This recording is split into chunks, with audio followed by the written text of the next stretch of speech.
Everything began on a tranquil Sunday afternoon in Willow Creek, a modest town where existence typically flowed an unhurried rhythm.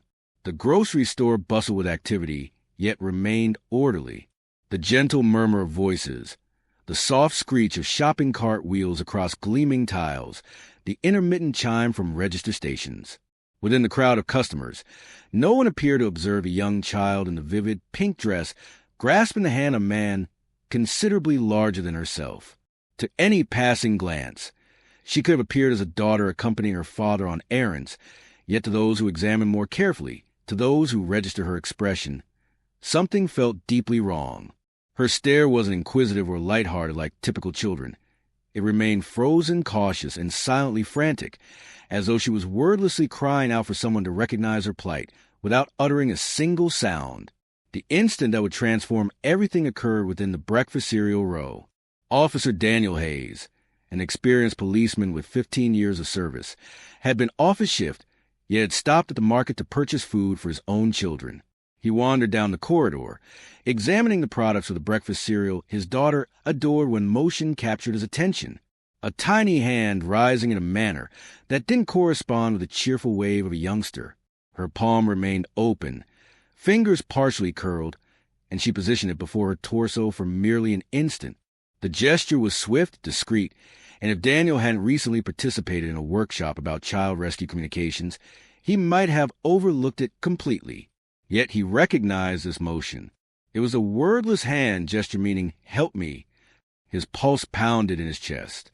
Viewers, if you have faith in compassion, in fresh opportunities, and in the strength of observing the minor details that could rescue a life, please pause to like this video, share it, and subscribe to Untold Stories, so we can continue presenting you stories that encourage the world to show concern.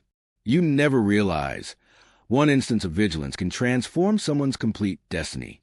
Daniel's professional instincts activated. He didn't charge toward them. Such action could startle a man and place the child in greater peril.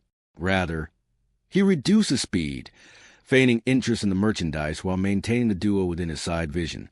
The man gripping her hand displayed tattoos along his forearm, a timepiece with a fractured surface, and a hole that appeared more like ownership than care. The child remained silent, showed no joy. She merely moved where he directed, looking at nobody except Daniel during that fleeting signal. Daniel's education informed him that circumstances like this could deteriorate within moments, so he proceeded cautiously. He touched his communication device, radiating a discreet alert to headquarters, informing them of the suspected kidnapping underway. As they traveled toward the store's rear, Daniel pursued from afar. He observed a man check behind himself twice, his actions growing swifter, more unpredictable. The child's footsteps were tiny, almost reluctant, as though she was attempting to delay him without making it apparent. When they walked past the frozen goods area, Daniel met her gaze once more, those large, imploring eyes that now held a spark of hope. Reinforcements were approaching, yet every intuition warned him he couldn't delay much longer. Something regarding the man's physical behavior conveyed panic, as though he sensed his time was diminishing. The following moments seemed like eternities. Daniel shadowed them beyond the milk products, then toward a side door seldom utilized by patrons. His thoughts churned. If the man reached that entrance, they could be in a vehicle and vanish before assistance arrived. Daniel increased his speed, his footfall confident, yet not audible enough to warn the suspect prematurely. He arranged himself nearer, pretending to examine a presentation of stacked beverage containers. The man clutched the child's arm somewhat too firmly, and she grimaced, her small form leaning as she fought to maintain pace. Then arrived a moment Daniel would forever remember. Mere steps from the side entrance, the man surveyed his surroundings and adjusted his hold, dragging the child more rapidly. Daniel advanced, his voice calm and commanding as he identified himself as a law enforcement officer. The man became motionless, stress emanating from him like warmth. For an instant, the atmosphere between them felt charged with potential. Confrontation, escape, or submission. The child's eyes shifted between the two adults, her tiny chest moving up and down quickly. The man attempted to respond, mumbling something regarding it being a confusion, yet Daniel wasn't convinced. Reinforcements appeared precisely when needed, officers encircling them in a planned maneuver. The child was carefully separated from the man's hold and guided into Daniel's embrace. He lowered to her height, assuring her she was protected now. Only then did her fragile body tremble, wordless tears flowing down her face as she held on to him. Subsequently, it would be revealed that the man was not her father, not even family.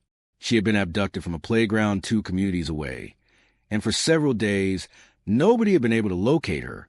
Her parents had been enduring a horror, searching every conceivable location while dreading the outcome. That grocery store intervention was not merely fortune. It was a wonder created by a single gesture and the reality that one individual understood it. Daniel called on her family the following day. When her mother answered the door and discovered him standing there, she fell into his embrace, crying gratitude repeatedly. The young child appeared from behind her mother, holding a plush rabbit.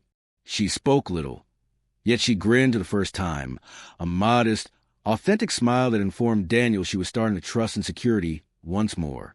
Therefore, the tale of the young child in the pink dress became a lesson for the entire community. That consciousness can preserve lives, that recognizing the indicators can represent the distinction between catastrophe and optimism. Daniel understood he hadn't merely performed his duty that day. He had responded to the most silent plea for assistance, the type most people never detect. If this narrative moved your spirit, please share, and subscribe to Untold Stories so more individuals can discover stories that motivate us to look after one another. Your participation helps maintain these stories active and distributes consciousness that could rescue someone's existence. Before we conclude, I have one particular appeal. Leave a comment below with your reflections. Would you have recognized that tiny hand signal? Your responses might encourage someone else to remain alert when it's crucial.